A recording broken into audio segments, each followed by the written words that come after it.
আমি মোহাম্মদ আব্দুর রাফি, একজন স্টুডেন্ট। গণকণ্ঠের ৫৪ বছর পূর্তিতে সকল দেশবাসীকে স্বাগত এবং গণকণ্ঠের পরিবারকে আমার শুভেচ্ছা জানাচ্ছি।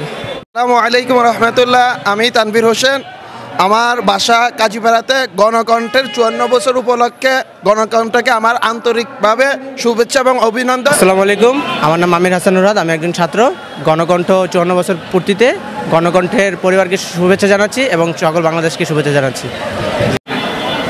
আমার নাম মোহাম্মদ সুলতান আবিদিন, আমি একজন ছাত্র। গণকণ্ঠের ৫৪ বছর পূর্তিতে গণকণ্ঠ পরিবার এবং দেশের সকলকে শুভেচ্ছা জানাচ্ছি। ধন্যবাদ। আসসালামু আলাইকুম, আমার নাম সুজন, আমি একজন ছাত্র।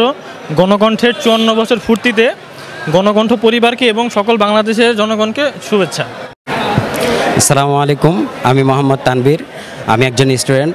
গণকণ্ঠের ৫৪ বছর পূর্তিতে গণকণ্ঠের সকল পরিবারকে এবং দেশবাসীকে আমার পক্ষ থেকে আন্তরিক শুভেচ্ছা। আপনারা দেখছেন দৈনিক গণকণ্ঠ, সবার কথা বলে।